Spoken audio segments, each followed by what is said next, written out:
امام احمد بن حنبل کی بیٹی تھی، جب اس کی شادی ہوئی دلہن بن کے گئی، شادی والی رات دلہن نے اپنے کمرے میں تہجد میں 5 پارے قرآن کی منزل پڑھی، فجر کی نماز پڑھی، نماز کے بعد مناجات، منزل، وظیفہ، سورہ طلوع ہو گیا، اشراق کی نوافل پڑھ رہی تھی، ساس صاحبہ نے دروازے کو دستک دی، پوچھا کون؟ میں تیری ساس صاحبہ ہوں، باہر بڑی بڑی عورتیں آئی ہوئی ہیں، دروازہ کھولو، دلہن سے ملاقات کرنا چاہتی ہیں، دیکھنا چاہتی ہیں۔ امام احمد بن حنبل کی بیٹی نے اندر سے جواب دیا، میری ساس والدہ تجھے پتہ نہیں ہے، میرے ابا احمد بن حنبل کی وصیت ہے، میرا معمول ہے 7 سال کی عمر کے بعد اب نکاح تک، شادی تک، نہ میں نے کسی بے نماز عورت کا چہرہ دیکھا، نہ کسی بے نماز عورت نے میرا چہرہ دیکھا۔ شادیوں میں اکثر عورتیں بے نماز ہوتی ہیں، بے دین ہوتی ہیں، بے پرد ہوتی ہیں، میں ان سے ملاقات نہیں کرتی، میری نمازیں خراب نہ ہو جائیں۔ اس کی ساس صاحبہ نے اعلان کیا، اور برات میں آنے والی مہمان عورتیں، میری بہو کی مجبوری ہے، دلہن کی مجبوری ہے، وہ بے نمازوں سے ملاقات نہیں کرتی۔ عورتوں نے وضو بنایا، سجدے دیے، نوافل پڑھی، پردے کا وعدہ کیا، نماز کا وعدہ کیا۔ احمد بن حنبل کی بیٹی باہر آ گئی، ملاقات چل پڑی، 3 دن تک دعوت ولیمہ چلتی رہی، عورتیں آتی رہیں، دلہن بات کرتی رہی۔ 3 دن کی ملاقات میں 700 بے نماز عورت کو امام احمد بن حنبل کی بیٹی نے تہجد کا پابند بنا دیا۔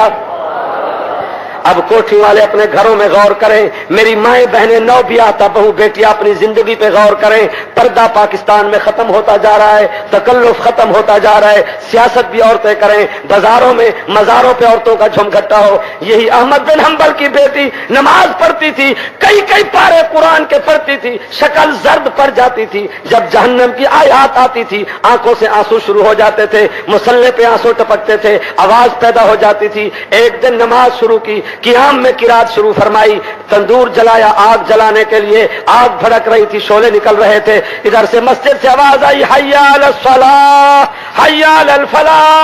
احمد بن حنبل کی بیٹی نے کہا آگ کے شعلے بجھ جائیں، آگ کے انگارے پک جائیں، میں اتنے میں نماز پڑھ لوں، پھر روٹیاں لگاؤں گی، پھر روٹی پکاؤں گی۔ نماز شروع کر دی، چھوٹا بچہ دودھ پینے والا تھا، یہ نماز میں کھڑی ہے، شیطان کان میں کہہ رہا ہے تو نماز پڑھ رہی ہے، لمبی تلاوت کر رہی ہے، لمبا قیام کر رہی ہے، بچہ تیرا دودھ پینے والا ہے، چھوٹا معصوم بچہ ہے، تندور کھلا ہوا ہے، آگ دہک رہی ہے، بچہ آگ میں کود پڑے تو کیا کرے گی؟ نماز سے جواب دیا، اعوذ باللہ من الشیطان الرجیم۔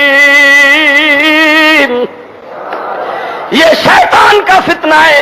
پھر بچے کو شیطان نے تندور کی طرف، آگ کی طرف چلانا شروع کیا، کہتا ہے دیکھ بچہ جا رہا ہے آگ میں۔ نماز سے جواب دیا، ایاک نعبد و ایاک نستعین۔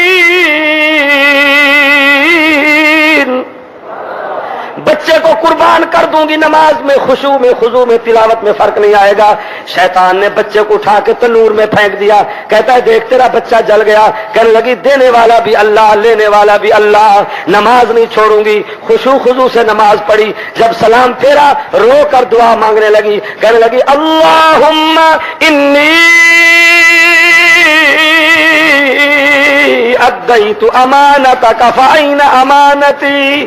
کہنے لگی اللہ میں نے تیرے فرض میں نماز میں خیانت نہیں کی، میرا بچہ جل گیا تو ابراہیم علیہ السلام پر نمرود کی نار کو گلزار کر سکتا ہے تو چھوٹے سے تنور کی آگ کو میرے بچے پہ بھی محفوظ کر سکتا ہے۔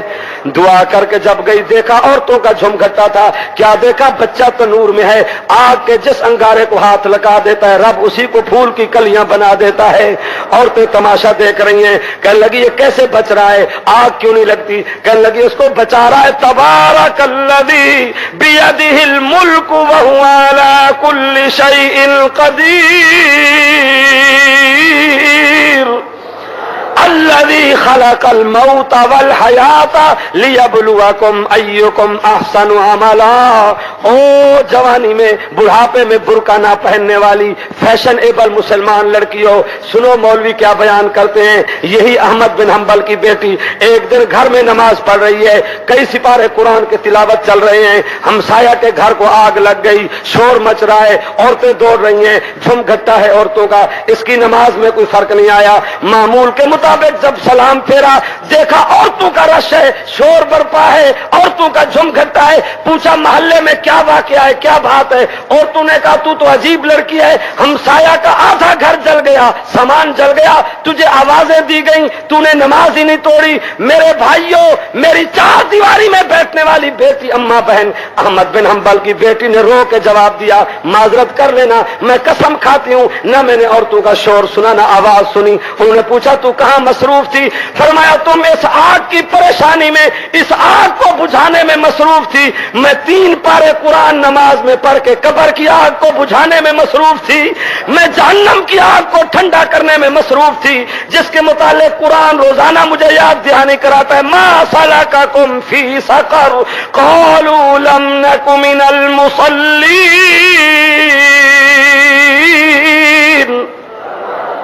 کہیں قرآن کہتا ہے فلا صدق ولا صلی ولکن کذب وتولی ثم ذهب الى اہلہ یتمطى۔